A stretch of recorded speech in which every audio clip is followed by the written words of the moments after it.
Welcome back to Veteran Game, where we go beyond the pixels to uncover the stories that stick with you long after the credits roll.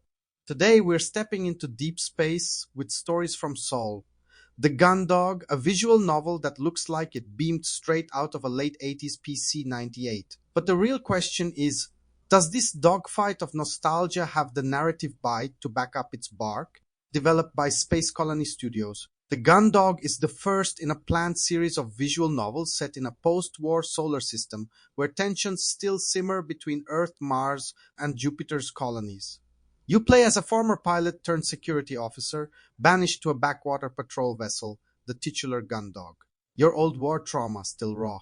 Your old squad mate hates your guts. Your new command full of rejects. And somewhere in the shadows, a conspiracy is brewing. Let's talk characters.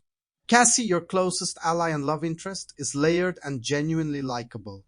Hansen, simmering with resentment. Lieutenant Lord, absolutely despicable, and that's a compliment. Few visual novels make you feel the tension between crew dynamics this effectively. You'll pick sides, build relationships, and navigate some pretty brutal dialogue showdowns. But here's the thing, not every character gets time to shine. Some fade into the background, leaving you wondering why they're even on the ship at all. The gameplay? Think classic point and click meets Ren'Py. You navigate scenes, choose responses, interact with items, and occasionally solve puzzles. Don't expect mind benders. Most of them are fairly straightforward. This is a story-driven experience above all else. What really makes Gundog stand out, though, is its presentation. 3 art styles, 1 game. Tujan mode's early concept look, studio mode's retro anime vibes, and vivid mode's gorgeous color palette. The ability to swap between them on the fly is a feature I didn't know I needed until now.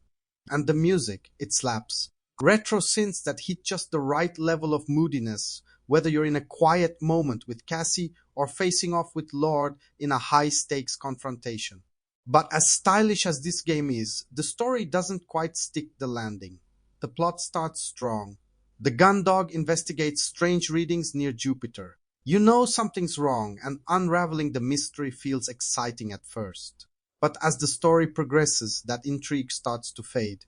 There are twists, sure, and some solid character beats, but the overall narrative leans heavily on tropes without adding much new. And the ending, let's just say it cliffhangs harder than an anime season finale. It sets up a sequel without giving this first chapter a satisfying resolution. There's also an odd bit of meta hinting in repeat playthroughs, suggesting deeper narrative mechanics, but they don't really go anywhere. Multiple routes?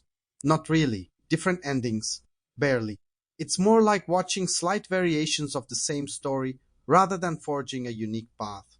It's disappointing because the potential is right there. The art, the sound, the tone, they all promise something deeper. But in the end, Gun Dog feels like a very pretty shell around a story that needed just a bit more fuel in the tank. That said, if you're a visual novel fan, if you love space dramas, or if you grew up on Gundam, this might still be worth your time. You'll get some laughs, some frustration, and definitely some appreciation for the effort put into the presentation. And who knows, maybe the sequel will deliver what this one only teases. If you enjoyed this review, don't forget to like, subscribe, and hit that bell so you never miss a new video here on Veteran Game. We dive into narrative-rich experiences, retro revivals, and everything in between. Until next time, stay sharp, stay curious, and keep gaming.